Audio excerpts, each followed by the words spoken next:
Hey, what's up, y'all? First, I need you guys to go and like and subscribe to the YouTube channel. We need to keep feeding that YouTube algorithm because that thing is a beast on its own. But check it out. Let's talk about how to avoid the retirement blues. Gen Z and millennials, I already know some of us are feeling it. I know we're feeling it. Face it, we're getting old. There's nothing we can do about that. I don't care how many Botox injections you get. I don't care about how many lip injections you get. I don't care about how many surgeries we do to ourselves. We cannot outrun Father Time. We're all going to get old, but trust me, with modern medicine, we can age gracefully in our 70s, our 80s, our 90s, and live a good life. And that's why we got to change that mentality that tomorrow's not promised and live every day like it should last. Yeah, you got to have fun. You got to live life. You shouldn't live a sheltered life. But we got to start thinking about tomorrow, because if you have that mentality and not saving and investing for tomorrow, when tomorrow comes, you're going to be on the outside looking in and wondering, where did time go? Why am I broke? You don't want to be like Paul. Paul had the Maseratis. Paul had the BMWs. He had the Mercedes that he leased every 2 years. And fast forward, Paul's 70, 75 years old, and he's greeting us at our favorite store. He's checking our receipts. All the cars are gone. All the money is gone. All his friends are gone. And he has nothing to show for it because he didn't save. He didn't think about tomorrow. He was just living young and dumb. We don't want to be like Paul.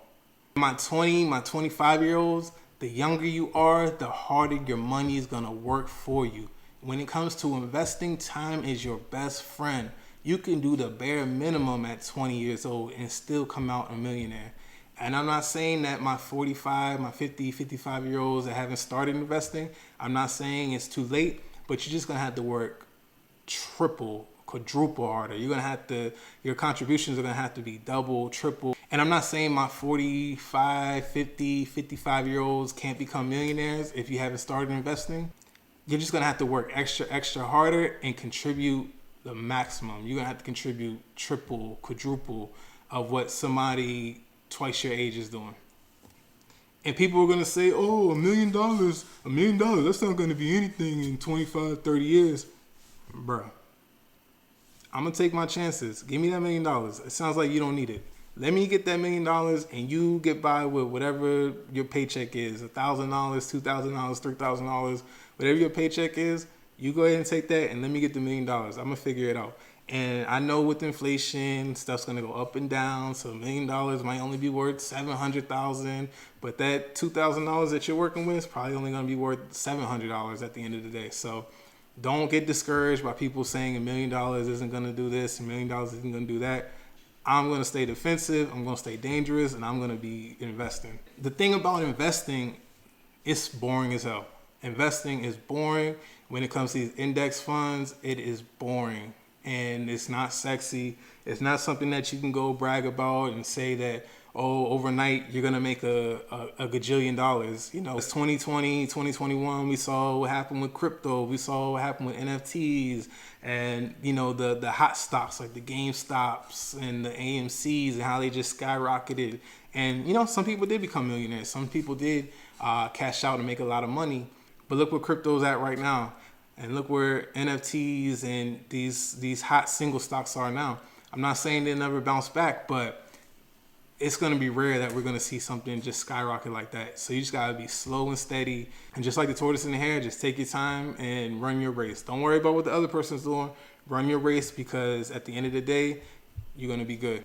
And parents, to all my parents out there, let's break these generational curses. Do not expect your child to take care of you financially. I know it's acceptable in certain cultures, but for the majority of us, we're just out here living recklessly. We're buying our kid the Jordans. We're buying our kid the Yeezys. We're buying our kid the designer clothes. And then not only are we expecting them to take care of us when we're older, they got to pay their rent. They got to pay their mortgage. They got to pay our rent or our mortgage. They got to pay for our food. They got to pay for all of our costs of living, all our bills. That's not fair. That's not fair. We don't know what the economy is going to look like by the time these children are grown. So why are you going to place that burden on them when some of us are just scraping by and living paycheck to paycheck and can barely get by and take care of the babies now? Set the example. Break that curse. Show them what we need to do.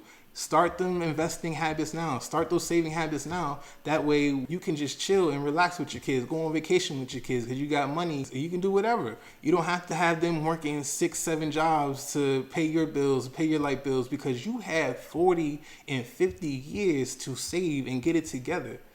I'm sorry, but not sorry. We cannot put those burden on these kids. I know we took care of them. We wiped their butts. We did what we had to do for them. But that's what we're supposed to do. We're parents. We're the parents. We got to take care of them until we're no longer here. Don't make these kids break their necks to get into debt to take care of us when we had ample time to do it. It's just not fair. I don't agree with that. I don't agree with that at all. And the beauty about investing is it's a two-way street, especially with your 401ks, your 403bs. These companies are incentivized for employees to invest in them because they're giving you free money. I work in HR, so I'm familiar with like the benefits and different packages and the 401ks, blah, blah, blah, blah, blah. And these companies are incentivized because they get tax breaks and they get tax deductions by giving you free money to invest in your retirement. If somebody's giving out $10, $20, $50, $100 outside of the store, you're going to take it and not ask any questions. You're going to take the bread. Then you're going to go get a wig, you're going to put some makeup on, spin the block, and go collect another $10, $20, $50. And that's what it is with these company plans. They're handing you free money. Thousands upon thousands of employees leave free money on the table every single year.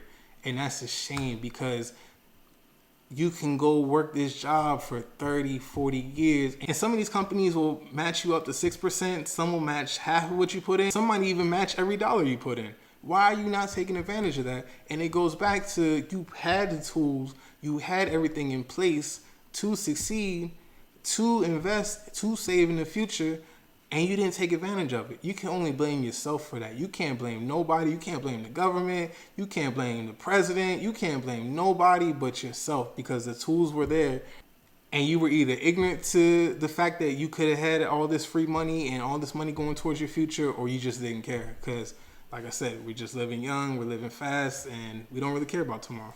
When it comes to investing, just do 1%.